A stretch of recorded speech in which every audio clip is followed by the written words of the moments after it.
예, 안녕하세요. 코인 알려주는 허씨입니다.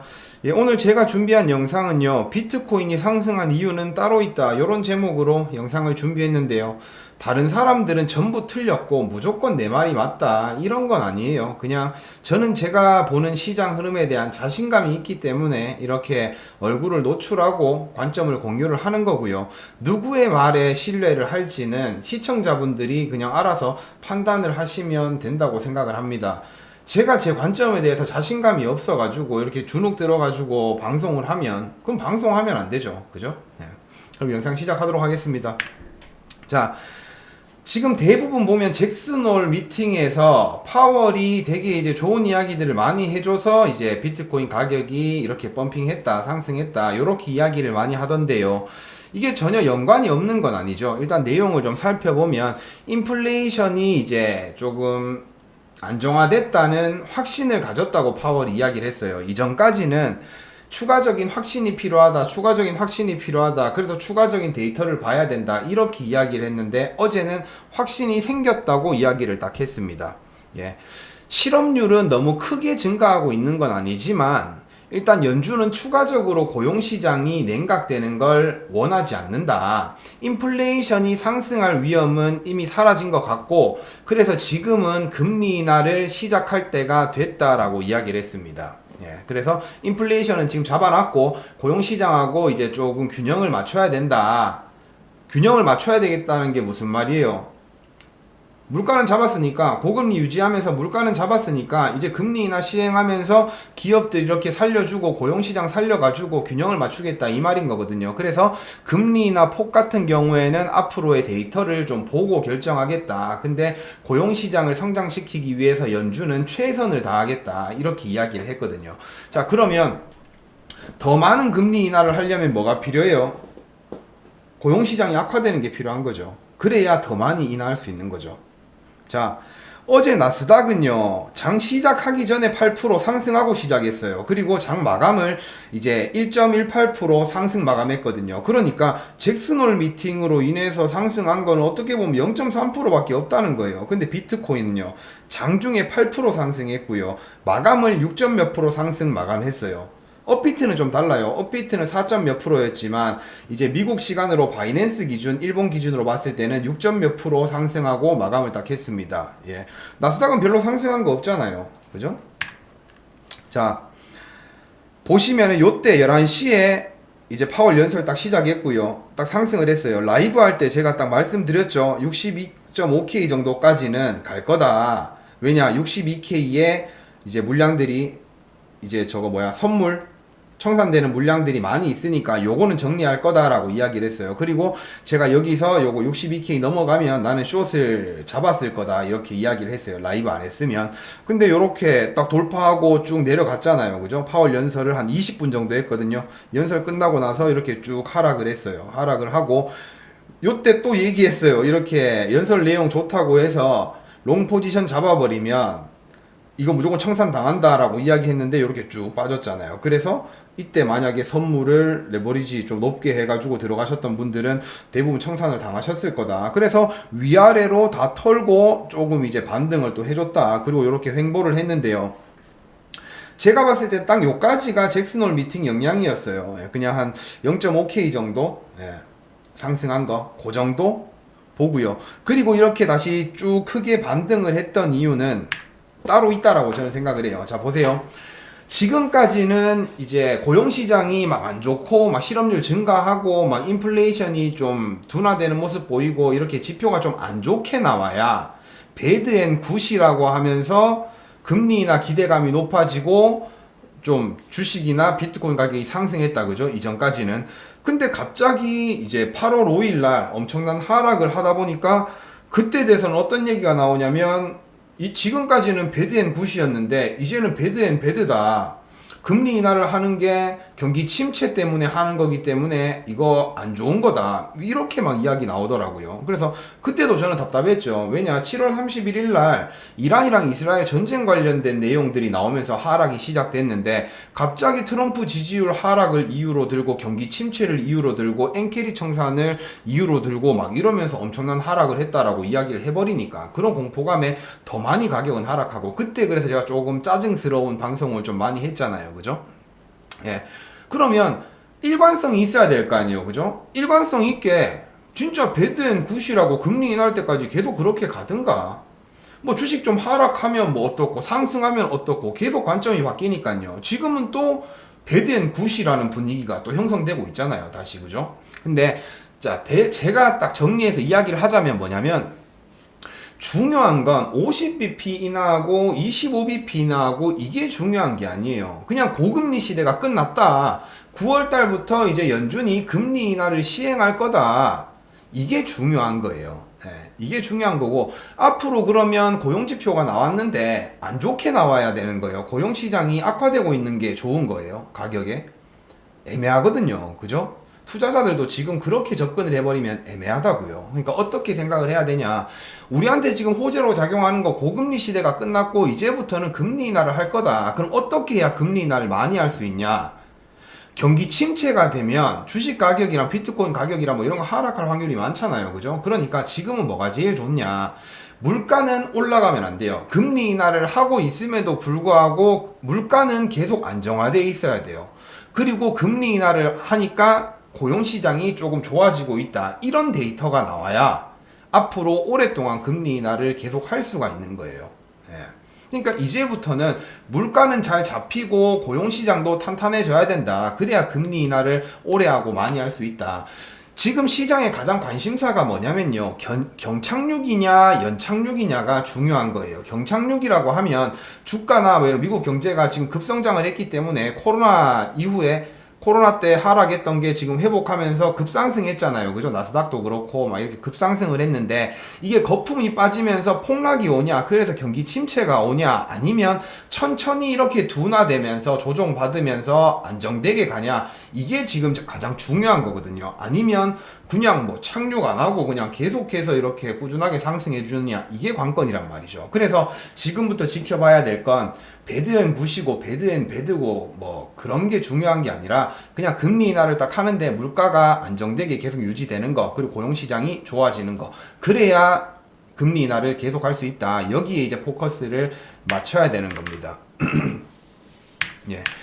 자, 그러면 왜 비트코인만 이렇게 크게 펌핑을 해줬냐, 이 부분에 대해서 말씀을 드리면, 제가 어제 라이브에 요 펌핑하기 전에 분명 말씀드렸던 내용이라서 저는 자신 있게 이야기할 수 있어요. 자, 보시면은 어제 이제 케네디 주니어가 이제 대선 포기했어요. 후보 사퇴하고 공화당 지지하겠다, 트럼프 지지하겠다, 공식적으로 딱 발표를 했습니다. 기자회견에서. 예. 발표를 했고, 자, 이게 왜 의미가 있냐. 케네디 주니어가 공화당을 지지하면 트럼프 이제 지지율이 올라가니까 좋다, 이 접근이 아니에요. 저는 이 접근이 아니고요. 그건 큰 의미 없어요. 뭐가 의미가 있냐. 트럼프가 지금 표심을 얻기 위해서 암호화폐 친화적인 발언을 했다. 지금까지 시장 분위기가 그랬다면 이제는 바뀔 거라는 거예요. 이미 바뀌었다는 거예요. 저는 바뀌었거든요. 자, 어떻게 하나하나 찝어서 말씀드리면, 트럼프가 아무리 좋은 암호화폐 친화적인 이야기를 해도 지금의 대통령이 아니기 때문에 그건 공약밖에 안 된다. 대선에 당선되고 나서 어떻게 스탠스를 변화할지 모른다. 그러니 지금은 트럼프가 표심 사기 위해서 그냥 암호화폐 좋다, 암호화폐 좋다 이러고 있던 거다. 왜냐, 트럼프는 옛날부터 암호화폐를 싫어했으니까. 근데 조금씩 이제 확인을 했어요. 제가 개인적으로. 어떻게 확인을 했냐. 미국은행 스트레스 테스트 있을 때요, 트럼프가 지금 미국의 은행들 막 이렇게 만나고 다니면서 조금 암호화폐 기업들의 자금을 받아줄 수 있는 금융 서비스를 해줄 수 있는 은행들을 이렇게 모색하고 있다라고 말씀드렸잖아요. 그죠? 그리고 비트코인 컨퍼런스에서 어떤 이야기를 했는지를 제가 딱 말씀드렸잖아요. 오퍼레이션 초크 포인트 2.0. 이게 뭐냐면, 옛날에 오바마 때 초크 포인트 그래가지고 막 도박 자금이나 막 총기나 막 이런 거 있잖아요. 그런 좀 안 좋은 자금들을 이제 없애기 위해서 금융기관을 이용해가지고 조금 이렇게 했던 그런 내용인데, 이게 2.0 버전이 암호화폐예요. 암호화폐를 국가에서 너 하지마 금지 이런 게 아니라 그냥 금융기관을 이용해 가지고 암호화폐 기업이나 뭐 VC들이나 이런 뭐 헤지펀드들이나 이런 마켓 메이커들이 스테이블 코인을 발행 못하도록 은행한테 니들 암호화폐 기업한테 금융 서비스 해주지 마 이렇게 막아버리니까 암호화폐 기업들이 돈이 코인 시장으로 암호화폐 시장으로 들어올 수가 없는 거죠. 예, 그렇게 쪼아가지고 말려 죽이는 그런 게 초크 포인트라고 보시면 돼요. 근데 딱 트럼프 연설 내용을 보니까 지금 정확하게 지금 암호화폐 시장을 이해하고 있다. 그래서 금융기관을 이용해서 옥죄고 있는 걸 트럼프가 완벽하게 이해하고 있다. 그래서 SEC 게리 겐슬러를 이제 대선 당선되자마자 자른다고 하고, 민주당이 막 이런 것들을 규제하고 있는 걸 뭐라고 하고 그런 걸 확인했다. 자, 그리고 세 번째, 암호화폐 산업을 중국에 뺏기지 않겠다. 미국이 세계를 선도해야 한다. 이런 이야기를 했잖아요. 저도 여기서 조금 의아했던 게 뭐냐면, 왜 갑자기 경쟁 상대를 중국으로 봤을까? 이런 생각을 했어요. 왜냐, 중국은 지금 암호화폐 금지하고 있고, 채굴장들도 다 나가라고 했고, 뭐 그렇게 다 금지를 하고 있는데, 트럼프가 왜 뜬금없이 중국을 경쟁의 대상으로 생각하고 있을까? 곰곰이 생각하고 있었고, 조금 의아해하고 있었어요. 근데 최근에 중국이 암호화폐 금지를 해제시킨다는 찌라시가 막 이렇게 돌고 있어요. 예. 그래서 야, 이게 절대 불가능한 일일 텐데 라고 생각은 하고 있지만, 조금 뭔가 트럼프는 알고 있는 게 있지 않나 이런 생각을 조금 했어요. 그리고 중국이 지금 암호화폐 채굴장들을 막고 있긴 하지만요, 금지하고 있긴 있지만 암암리에 중국에 엄청나게 많은 채굴장들이 있어요. 좀 시골로 옮기고 규제 피해가면서 이렇게 다 하고 있다고요. 그리고 암호화폐 보유량도 중국 엄청나고요. 비공식적으로 개인이나 기업이 몰래 가지고 있는 물량까지 합치면 엄청난 양의 비트코인을 중국이 가지고 있을 거라고 생각을 하거든요. 자, 그리고 암호화폐 채굴장들을 미국으로 다 불러들여서 지금부터 나올 이제 채굴 물량을 미국에서 다 이렇게 해야 된다, 이런 이야기도 했잖아요. 그죠? 근데 발행량 지금 몇 개 더 나온다고요. 그거 미국에서 해야 된다, 이 의미가 아닌 것 같아요. 뭐냐면 51% 공격이라고 들어보셨죠? 예. 채굴장들은 대부분 노드를 이렇게 운영을 하잖아요. 비트코인 네트워크를 이렇게 보호하는 그런 걸 한단 말이에요. 그러니까 미국에 많은 채굴장들이 몰려 있어가지고 그 채굴장들이 노드를 운영하고 그렇게 해야 미국이 이제 암호화폐 산업에, 비트코인 산업에 대해서 영향력을 가질 수 있다. 이걸 트럼프가 지금 또 이해하고 있는 것 같고요. 예. 자, 그리고 트럼프는 계속 약달러 공략을 하고 있어요. 예, 약달러 공략을 하면서 제조업과 내수시장을 키워야 된다, 이런 이야기를 하고 있는데요.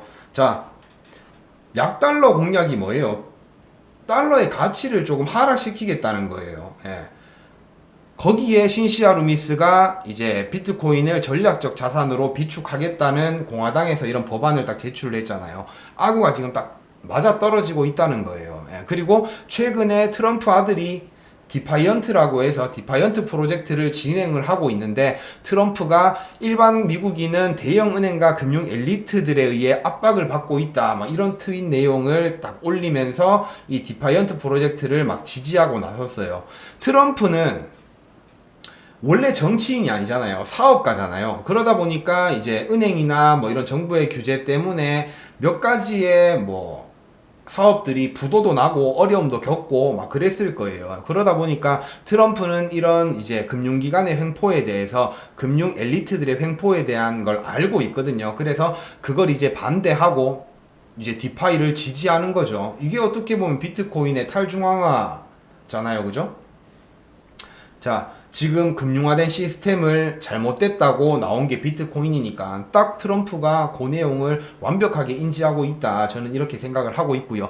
자, 여기까지는 제 생각이고, 자, 그럼 케네디 주니어가 트럼프를 지지하는 게 왜 되게 긍정적인 내용이냐. 자, 케네디 주니어가요, 민주당에서 탈당하고 무소속으로 대선에 출마한 첫 번째 이유는 민주당의 이념이 지금 변질되고 있다라는 이야기를 하면서 나온 거예요. 예, 민주당은 서민들을 위하고 뭔가 소외받는 계층들을 위하고 새로운 산업이나 이런 뭐 그런 부분에 대해서 진보적인 당인데, 오히려 지금 현 민주당은 뭔가 전통 자산 시장, 기업 막 이런 거에 포커스가 맞춰져 가지고 오히려 민주당이 더 보수적이고 공화당보다 더 보수적인 그런 짓을 하고 있다. 이런 거에 반대해서 케네디 주니어가 나온 거예요. 예, 탈당을 한 거예요. 근데 지금 트럼프를 보시면요. 오히려 지금은 공화당이 훨씬 더 서민들을 위하고 새로운 산업에 대해서 받아들이고 그러고 있다는 걸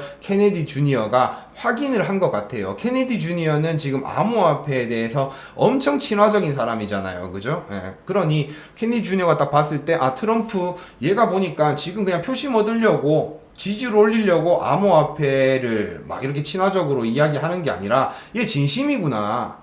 얘 사업가 기질이 있고 뭔가 진짜 암호화폐 산업을 이렇게 성장시키고 싶어 하구나. 이런 걸 확인했다라고 저는 생각을 해요. 예. 자, 정치 명문가인 케네디에서 케네디 주니어가 지금 공화당을 지지하겠다는 거는 거의 가문을 배신하는 거나 마찬가지거든요. 예. 그래서 저는 이게 케네디 주니어가 그냥 조금 자신한테 유리한 뭔가 공화당으로 이렇게 붙었을 때 나한테 한 자리 주겠지 이런 접근이 아닌 것 같아요. 예. 진짜 본인이 원하는 이념 있잖아요. 민주당의 이념. 그런 게 지금 딱 공화당이 더 가깝다고 느껴졌기 때문에 지금 뭔가 트럼프와 공화당을 지지하고 나선 게 아닌가 저는 그렇게 생각을 합니다. 그래서 자 보시면은 지금 50bp 인하하고 25bp 인하하고 이건 왜 중요하지 않냐. 잠깐 반등할 수는 있어요. 예. 9월달에 50bp 인한다 막 이래가지고 기대가 높아져서 잠깐 반등할 수 있어요. 근데 그렇게 50bp 인하를 하면요 물가가 다시 상승할 확률이 높거든요. 예.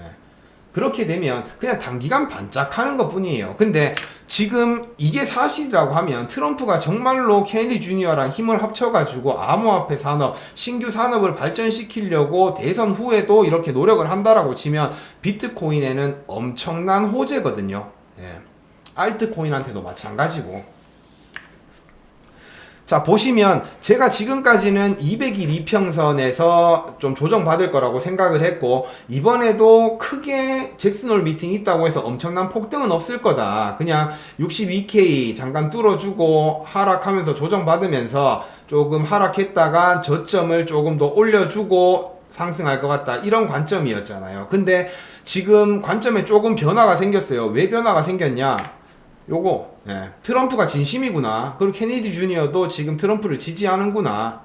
그래서 트럼프가 대선에 당선될 확률도 많아졌고 트럼프가 당선되면 말이 아니라 행동으로 실천할 확률이 많겠구나라는 생각이 딱 들었어요. 그러니까 지금 당장은 모르겠고 앞으로 우리가 봐야 될 건 이 2억 5천이잖아요. 그죠?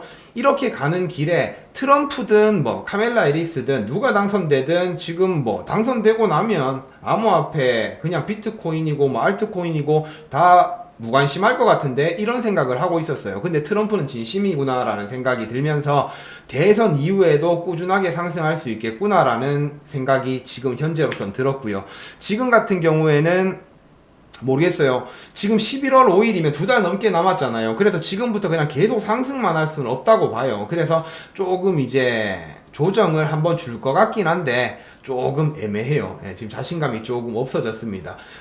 이제 장기적으로 상승할 거라는 생각은 완벽하게 가지고 있죠. 오히려 이전보다 더 크게 가지고 있죠. 근데 이 단기적인 지금 가격대는 제가 좀 자신이 없다. 원래는 200일선 돌파 못하고 하락할 거라고 생각했는데 조정을 주고 갈 거라고 생각했는데 지금 어제 200일 이평선 위에서 딱 이렇게 안착해주고 일봉 마감했기 때문에 앞으로는 진짜 어떻게 될지 모르겠다. 그래서 며칠 좀 더 지켜봐야 될 것 같다. 이런 생각을 하고 있습니다. 자, 오늘 제가 준비한 영상은 여기까지고요. 다음에 또 좋은 영상으로 찾아뵙도록 하겠습니다. 시청해주셔서 감사합니다.